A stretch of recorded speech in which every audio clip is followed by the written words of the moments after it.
Good morning, juniors. It is Wednesday, December the 1st. And like I said yesterday, that's that kind of psychological day, right? Where we've kind of moved into December. That's the last month. We know we're almost to finals. We know we're almost to Christmas break. So we do need to make sure that we're staying focused and stuff. But let's take a look at what we have on tap for today. So the first thing we want to do today is look at finishing up what we started yesterday. So again, under the December 3rd date, you'll see your slide deck that you opened up yesterday and that you started with. Now, yesterday, you were supposed to have gone in on slides 2 and 3, starting to talk about some of the comparisons between the Puritan day then and the Puritan day now. And then also to be looking at some of the pros and cons, what was good about that and what was bad about that, or what would you like and what would you not like, maybe. Today, what we want to do is we want to continue building on this and working with that article from yesterday. Now, yesterday, the article was talking about some of the broad societal things that the Puritan lifestyle impacted.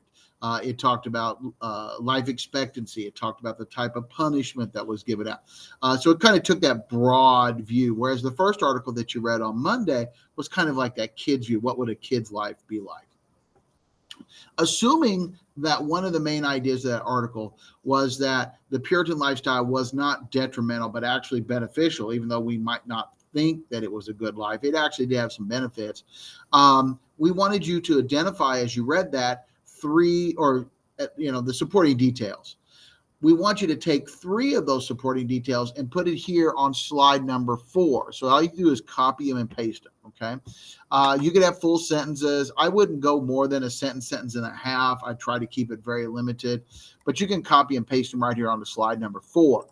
And then slide number 5, I want you to take one of those supporting details from slide 4, pick one of them, and then why do you think it's so important? Why do you think it kind of elevates above the others to make the society so beneficial? Why was it really important? So we're kind of doing some analysis. We're kind of looking at what you think its impact was on the society. How did it make it beneficial?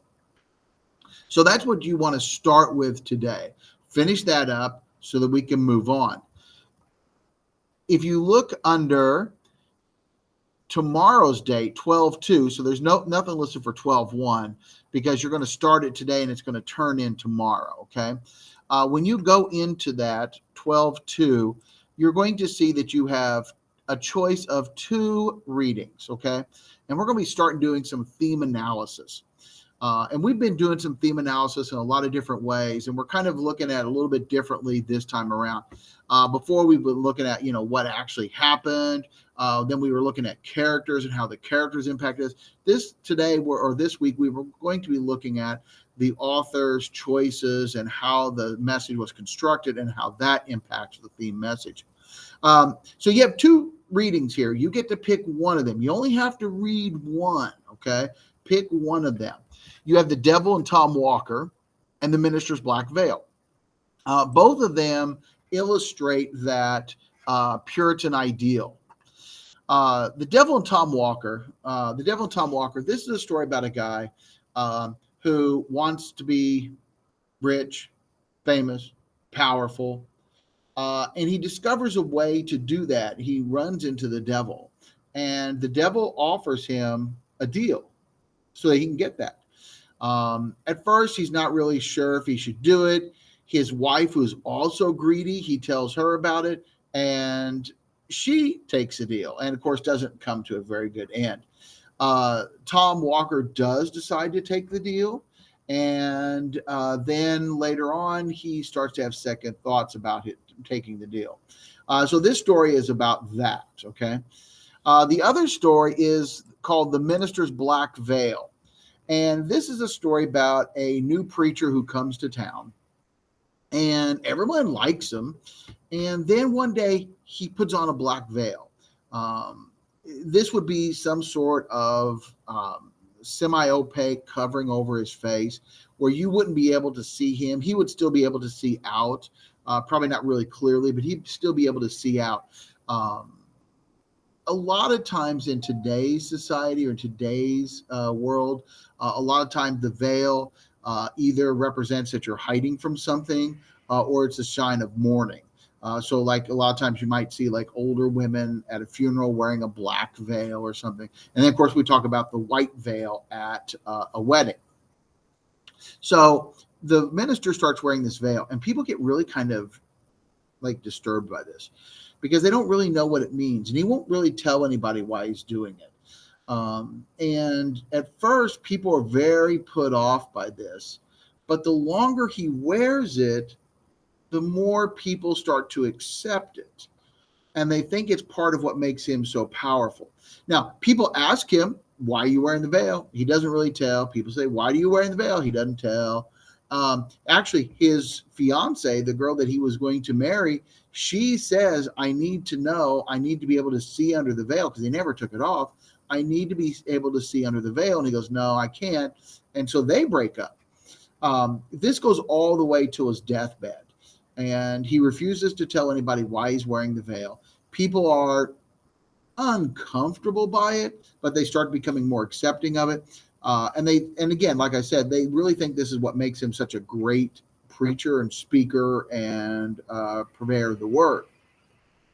On his deathbed, group of young ministers ask him, can we, let's go ahead and take off the veil for the burial. He refuses. He gives a sermon as to why. And even in death, no one takes off that veil. That has become a part of him. I want you to pick one of these two stories. It doesn't matter which one, but pick one of the two. They're both roughly the same in length and difficulty in reading or whatever. And then as you are reading it, we want you to be highlighting and annotating it like we've been doing before. Now, if this won't be as involved of a you don't have to do as much annotations, but the reason we want you to be annotating is because this is a longer work. You're going to have a couple days to be working on it. And this idea that you really want to be able to find your information again, right? Because they are longer and you do have some time to read it. Using the highlighting that we've been doing before, yellow, like what did you not get? What did you not understand? Or why would they do this? Or things that you would question. Blue would be the important elements, the who, the what, the where, the when, the why, the how, the, hey, this is a really important segment. This really tells something. And then specific elements here. And this would be helping you see the characterization, the setting, the theme. And we've added one new one, and this is symbolism. Symbols are when the author puts something new or puts something into the story that represents something else. Okay, a symbol represents something.